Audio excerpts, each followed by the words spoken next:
हम नाच गानों के लिए तो घंटों बैठ सकते हैं, लेकिन गंभीर बात सुनने के लिए हमें फिर बाहर की कैंटीन, बाहर की बहारें बहुत याद आती हैं।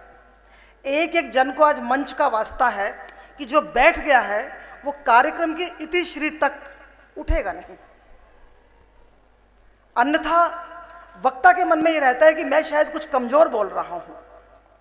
तो आप सबसे मेरी सहृदय करबद्ध प्रार्थना है कि आप किसी भी बहुत जरूरी काम हो तो एक अलग बात है, अन्यथा आप बाहर जाने की सोचे भी मत, और आपका शरीर आपका साथ देगा। तो मैं यहां से बात शुरू करती हूं कि मुझे एक बात पे कई सालों से आपत्ति रही है कि जितनी भी हिंदुस्तान की महिलाएं जो कि बोल्ड हैं, चाहे वो इंदिरा गांधी की हम बात करते हैं, लक्ष्मीबाई की बात करते हैं, झंकारी देवी की बात करते हैं, सुषमा स्वराज की बात करते हैं, निर्मला सीतारमण की बात करते हैं, ममता बनर्जी और माया देवी और जयललिता, जितने भी नाम आप महिलाओं के ले सकते हैं, जब हम उनकी बातें करते हैं तो हम एक बात हम जरूर कहते हैं भी वाह क्या महिला है, मर्दानी है। एग्रीड, बहुत ही मर्दानी है। यानी कि जो महिला पुरुषों के थोड़े से गुण, थोड़े से कौन से, बहादुरी के, स्पष्टता के, निडरता के, निर्भयता के, साहस के और थोड़ा सा दुस्साहस के जो धारण कर लेती है उसको हम मर्दानी कहते हैं, और हमें गर्वान्वित अनुभव होता है और गर्व की बात भी है। लेकिन जो पुरुष थोड़े से भी महिला जैसे हो जाते हैं, बहुत ही प्यारे से हो जाते हैं, संवेदनशील हो जाते हैं, त्यागशील हो जाते हैं, समर्पणशील हो जाते हैं, अगर उनको मैं यूं कहूं कि ये जनाना है तो क्या लगेगा आपको? कोई बोल नहीं रहा है, सांस यहां पर गले में आपके गोले के अंदर अटक गई होगी जरूर। क्यों भाई? क्या महिलाओं के गुणों को आत्मसात करना, धारण कर लेना कोई दुर्बलता है, कोई कमजोरी है, कोई शर्म की बात है, कोई निर्लज्जता है, अधार्मिकता है, अनैतिकता है, कोई पाप है, कोई नगनता है? तो फिर हम अपने बेटों को, अपने पतियों को, अपने पुत्रों को समाज में जनाना गुणों को, विमेनली जो इंस्टिंक्ट्स हैं उनको लेने में क्यों हम संकोच करते हैं?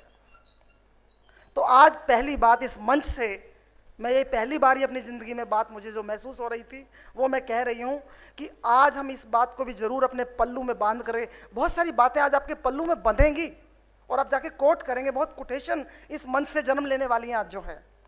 तो जो पुरुष समाज में महिलाओं जैसे हुए हैं और उनको होना ही पड़ेगा, क्योंकि केवल गर्जने से, बरसने से, केवल गालियों से, केवल जो आदमियों ने बम मिसाइल बना के सोच लिया कि हमने तो बहुत बड़ा विकास कर लिया है, जस्ट फॉरगेट इट, भूल जाइए आप। जब तक आप एक माँ की तरह नहीं हो जाएंगे, जब तक आप एक पत्नी की तरह से त्यागशील नहीं हो जाएंगे। एक पत्नी अपनी पति की पूरे दिन इंतजार कर सकती है, लेकिन एक पत्नी अगर नौकरी से 1 घंटा लेट जाए, कित मर गई थी, कित बढ़ गई थी, क्या हो गया, मना नौकरी की जरूरत को नहीं, 1 मिनट में वो कह देता है। लेकिन पति 4 घंटे भी लेट आए, 5 घंटे भी लेट आए, तो पत्नी कहती है आज तो बहुत लेट आए हो, थक गए होगे, ये खाना खा लो, वो ले लो, ये ले लो, बैठ जाओ। तो ये मेरा मतलब कहने का है कि हर आदमी को अपनी पत्नी के, अपनी बेटी के, अपनी जो माँ की हम इतने मेरी माँ कहते हैं और अपने आप को तिलक निकालते हैं कि मैं अपनी माँ को बहुत मोहब्बत करता हूँ, तो उस माँ के कुछ गुणों को ले लो ताकि अपने बच्चों के लालन पालन करते समय आप सिर्फ पापा बन के न रह जाएं, थोड़ी सी माँ भी बन जाएं। और जो आदमी थोड़ी सी माँ बन जाएंगे वो बहुत बड़े हो जाएंगे। दूसरी बात मैं इस मंच से कहना चाहती हूँ कि हम बहुत खुश हो रहे हैं कि हर 20 किलोमीटर के अंदर एक कॉलेज खुल गया है और हर 20 किलोमीटर के अंदर कम से कम भी 5 स्कूल हैं। शहरों में तो स्कूलों की बाढ़ है। यानी कि एक जमाना वह था जब मैं भी यूनिवर्सिटी में पढ़ती थी, कुरुक्षेत्र विश्वविद्यालय से मेरी पढ़ाई हुई है, 1977-78 की बातें हैं। फिजिक्स में, केमिस्ट्री में, MBA में, बॉटनी में, जोलॉजी में, इंग्लिश में गिनी चुनी लड़कियां होती थी। 50 कुल सीटें होती थी, 4-5 लड़कियां, बाकी सब लड़के। अब बिल्कुल ग्राफ उल्टा हुआ पड़ा है, 4-5 लड़के हैं और 45 लड़कियां हैं। लेकिन इतनी शिक्षा के बाद हुआ क्या? हुआ ये कि तलाक बढ़ गए। घर घर में जब हमारे यहाँ पर आकर के स्टेज पे लोग जोक सुनाते हैं और वो कहते हैं जी हमारे घर में तो बहुत सशक्तिकरण हो गया है, बड़े कटाक्ष में कहते हैं वो, यानी कि हमारी वाइफ बहुत पावरफुल हो गई है, हमें डोमिनेट करती हैं, हमारी मानती नहीं है और हमें चेतावनी देती हैं, हम पे कटाक्ष करती हैं। तो पढ़ाई हमने इसलिए करवाई है क्या? इसलिए हम पढ़ रहे हैं। अगर हमने पढ़ लिख करके एक ही बात सोच ली है कि हमने पुरुषों जैसा बनना है, और पुरुषों के बारे में हम क्या कहते हैं कि पुरुष हमारा शोषण करते हैं, हमारा दोहन करते हैं, हमें गलत निगाहों से देखते हैं, बहुत ही एम्पावर्ड होकर के वो जो है बर्बर हो जाते हैं, बहुत ताकतवर होकर के वो हिटलर लाइक हो जाते हैं। तो क्या हम महिलाएं भी पढ़ लिख करके वैसा होना चाहती हैं? ये बहुत बड़ी इतिहास की भूल है। नारी को नारी ही रहना होगा। पढ़ लिख जाइए, लेकिन जो लक्ष्मी है, सरस्वती है, कमला है, दुर्गा है, काली है, अन्नपूर्णा है, अगर वो अपने इन 6 गुणों को छोड़ देगी और आदमी की तरह से बिहेव करने लगेगी, अगर मैं एम्पावर्ड होकर के मैं भी अफसर बन गई, और हम पहले से कहते आ रहे थे कि ये अफसर तो बहुत बेईमान है, और मैंने भी पढ़ लिख करके नौकरी लेके वैसी बेईमानी करनी है, तो मुझे नौकरी करने की जरूरत नहीं है, मुझे कोई चैलेंज करने की जरूरत नहीं है, मुझे किसी तरीके की बदलाव की, क्रांति की, चेतना की बात करने की जरूरत नहीं है। हम तो तरस रहे थे कि महिलाएं भी पढ़ें, लेकिन हो क्या गया कि महिलाएं भी पढ़ करके बिल्कुल पुरुषों की तरह से आचरण करने लग गई हैं, और अपनी ममता को, अपने त्याग को, अपने तेजस्वीपन को, अपनी ललक को, अपनी फ्लेक्सिबिलिटी को, अपने समर्पण को, अपने प्रतीक्षा के भाव को छोड़ती चली जा रही हैं। ये नहीं होना चाहिए, ये हरगिज नहीं होना चाहिए। वरना समाज में अगर पुरुष तो पुरुष है ही, अगर स्त्रियां भी पुरुषों जैसी बन जाएगी तो हम विनाश की कगार पर खड़े होकर के धुंध भी बजाएंगे, एक तीसरे, चौथे, 5वें महायुद्ध की बहुत दिक्कत हो जाएगी। तो आज मैं एक ये वाली बात भी इस मंच से कहना चाहती हूँ। और तीसरी बात मैं कहना चाहती हूँ, कमला चमोला एक हमारी हिसार की रहने वाली लेखिका है, बहुत अच्छी लघु कथाएं लिखती हैं। उनकी छोटी सी एक लघु कथा सुना करके आगे बढ़ती हूँ। कमला चमोला की कहानी है भेड़िए, उसका नाम है। 2 महिलाएं सिर पर गट्ठर उठाए जंगल से शाम के समय लकड़ियां बीनकर आ रही थी। यह लघु कथा 1978 में सारिका के जून अंक के पेज नंबर 47 पे छपी थी और मुझे कंठस्थ है। बहुत प्यारी लघु कथा है, छोटी सी लघु कथा है, सुनिए आप। कि 2 महिलाएं सर पर गट्ठर लिए शाम के समय लकड़ियां बीनकर घर को आ रही थी। तो चलते चलते जब शाम को अंधेरा हो गया तो उनको पीछे से किसी के चलने की आहट सुनाई दी। डर गई, भयभीत हुई और सामने कच्चा सा कोठरा आया तो उसकी ओट में झुक करके बैठ गई और वो अपना जो गट्ठर था उतार के सिर का अपने सामने रख लिया ताकि हमें दिखे ही ना, किसी को हम दिखे ही ना। थोड़ी देर में उन्होंने देखा कि जो पीछे से पैरों की आवाज़ आ रही थी वो सामने से जब गुजरा तो एक आदमी था। तो एक महिला ने दूसरे से कहा कि ओह, ये तो आदमी है, हम तो समझी कि भेड़िया आ रहा है। मेरा मतलब कहने का ये कहानी ये बताती है कि हम महिलाओं को, हम लड़कियों को, बेटियों को, हम स्त्रियों को, हम नारियों को, हमें भेड़ियों से डर नहीं लगता। दुर्गा बैठ सकती है शेर के ऊपर, लेकिन हमें मर्दों से डर लगता है, पुरुषों से डर लगता है। पता नहीं कब मेरा भाई, मेरा मामा, मेरा चाचा, मेरा टीचर, मेरा कोच मुझे खिलाने वाला, मेरा म्यूजिक पे गिटार मुझे बजाने वाला, कब मेरा धीरे धीरे करके हाथ पकड़ ले और छूते छूते छूते कब अश्लीलता की कौन सी इबारत लिख जाए और मेरे जिस्म को दोहरा होकर के, शर्मसार होकर के रातों की नींद गंवानी पड़े और मैं अपने आंचल से अपने मुंह की कालिक को ढक भी न पाऊं। इसलिए हमें डर शेरों से नहीं लगता, टाइगर से नहीं लगता, भालुओं से नहीं लगता, मर्दों से डर लगता है।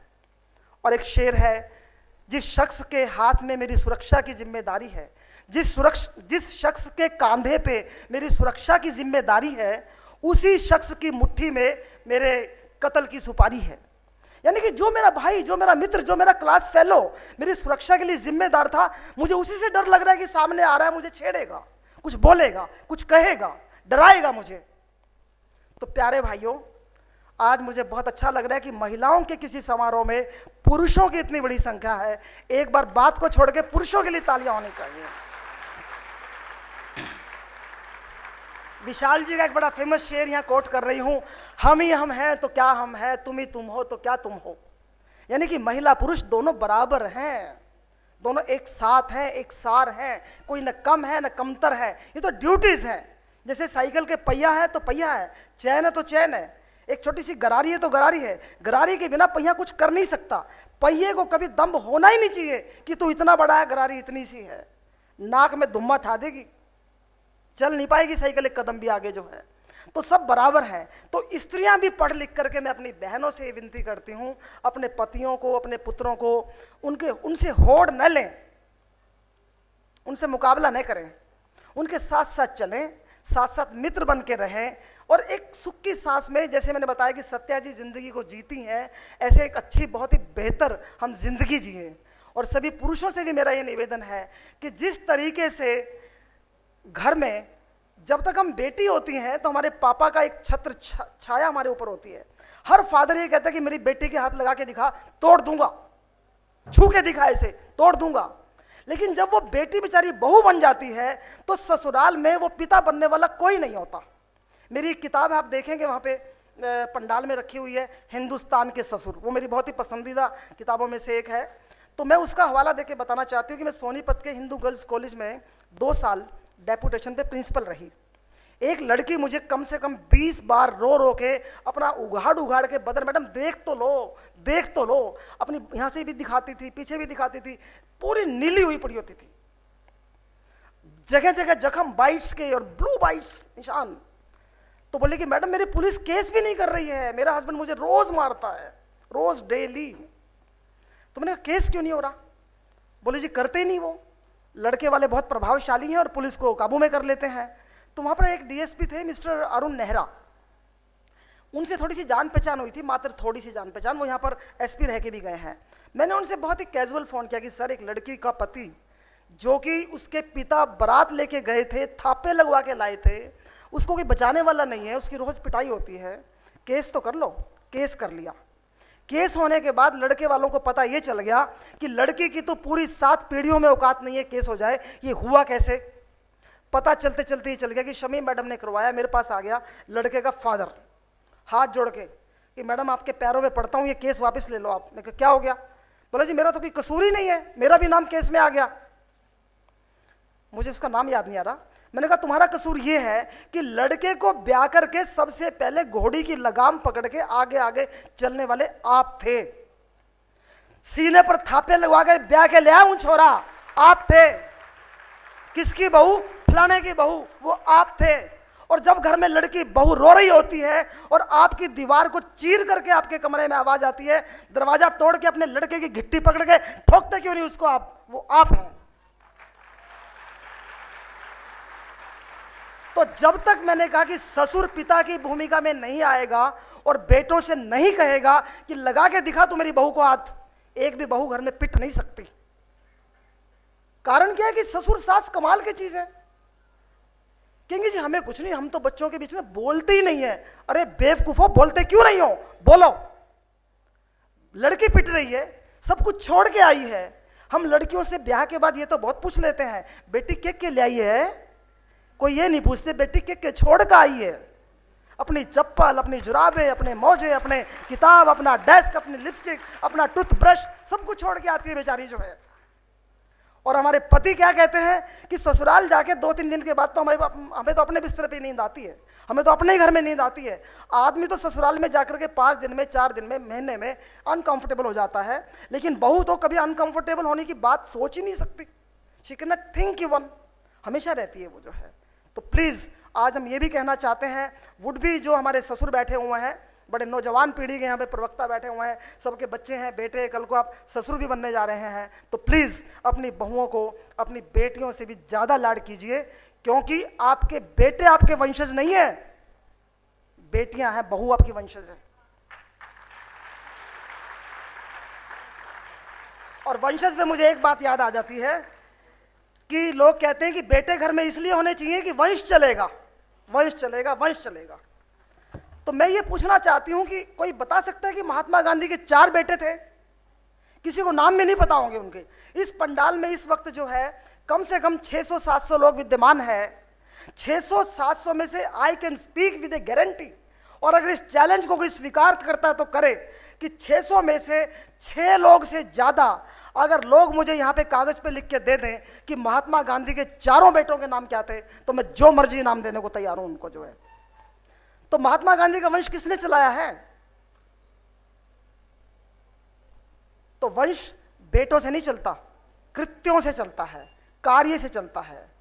कामों से चलता है, अपने समर्पण से चलता है, अपने त्याग से, अपने संघर्ष से चलता है, और वो नाम फिर भूलता नहीं है। लक्ष्मीबाई के पिता का नाम शायद किसी को नहीं पता होगा, लेकिन लक्ष्मीबाई कोई भूल नहीं सकता। लक्ष्मीबाई के भाई का नाम क्या है, भतीजों के नाम क्या है, ये भूल नहीं सकता, किसी को पता ही नहीं होगा। लेकिन लक्ष्मीबाई को कोई भी सालों साल, शताब्दियों तक, सृष्टि के रहने तक कोई भूल नहीं सकता। इसलिए वंश चलते हैं काम से, वंश पुत्रों से कभी नहीं चलते हैं। ये झूठी, घिनौनी, असत्य, मिथ्या और भ्रामक बात जो है, जिसको हमने दामन चोली की तरह से पहन रखा है, ये हम सबको छोड़नी होगी जरूर जो है, अन्यथा ये भी कोई बहुत अच्छा विकल्प हमारे सामने जो है वो नहीं है। और आखिरी बात जो आज मैं सोच के आई थी, जो सिर्फ एक ही बात कहूंगी, वो बात मैं कह के जाना चाहती हूं कि हमारे पिताओं से भी हमें शिकायत है।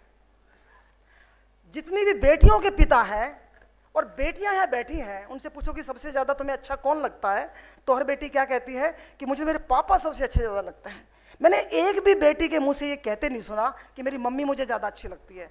Every daughter speaks about the love and affection of the father. लेकिन हमारे पिताओं को क्या है कि जब वो दिल से मोहब्बत करते हैं तो दिल में जगह नहीं देते हैं। दिल में जगह उन्हें सिर्फ अपने 100 के 100 किले बेटों के नाम दे जाएंगे, बेटियों को नहीं देंगे। अपनी सारी की सारी गाड़ियां, मकान, पूरी धरोहर, पूरी विरासत अपने बेटों को दे जाते हैं, अपनी बेटियों को नहीं देते हैं। तो आज एक एक बेटी को ये कहना भी चाहिए और कहना सीखना भी चाहिए कि पापा दिल में भी जगह दो और विल में भी जगह दो।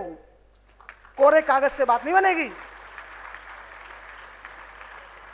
जो पिता, जो भाई की राखी बंधवा ली, ले बहन 1100, ये हमारे बहन की जो है वो क्या देते हैं, जब बच्चे पैदा होते हैं तो समथिंग, मुझे नाम ही भूल गया उसका, जो है कि शगुन लेके जाते हैं, भैया दूज का टीका निकलवाते हैं, तो भाई 1100 रुपए देता है।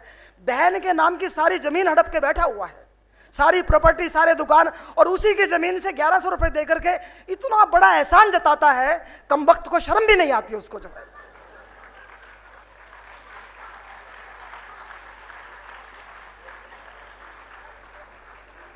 हाँ, अब जरूर हुआ है कि कुछ कुछ जमीनें हरियाणा में तो मैं बता सकती हूं अब बेटियों के नाम पर हो रही है रजिस्ट्री, लेकिन पिताओं की गफलत यहां भी दूर कर दूं।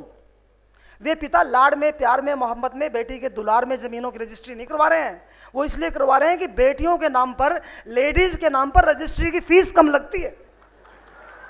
तो उन पिताओं को भी प्रणाम करती हूं, कितनी चालाकी से। मेरे रिश्ते में एक लड़की आई थी तो फ्लाइट की टिकट हुई, दिया लिया। मैंने कहा तो तेरे पापा तो कभी फ्लाइट की टिकट देते नहीं है, तो अब की बार कैसे दे दी? बोली वो साइन करने आना था। मैं कहा साइन कैसे? तो साइन पे लिखवाना पड़ता है कि मैं अपने ये भाई को, मेरे पापा अगर जमीन दे रहे हैं तो मैं अपनी विलिंगनेस शो कर रही हूँ। जब साइन करने बेटी आई तब तो फ्लाइट का टिकट भी दे दिया, लाड भी, प्यार भी, लड्डू भी 2-4 फालतू दे दिए होंगे, जाती दफा टिक्का भी 2100 की जगह जो उसको 5100 का 11,000 का कर दिया होगा। लेकिन ये सिर्फ साइन कराने वाले पापियों, ये अन्याय है। मेरी भाषा आपको बुरी लग रही होगी, लेकिन इतना जहर, इतनी कटुता, इतनी शताब्दियों से जो सहनशीलता की हम बातें करते हैं वो अंदर में भरी पड़ी है, और जैसे कि कोई कैंसर की तरह मेरे भीतर रिस रही है कि हमारे पिता अपने बेटों की तुलना में बेटियों को संपत्ति का हिस्सेदार क्यों नहीं बनाते हैं। मैं सारे पिताओं से माफी मांगती हूं अगर मैंने कुछ कटुतावश बुरा कह दिया है, लेकिन मैंने सत्य जरूर कहा है, ये मेरा विश्वास है। धन्यवाद।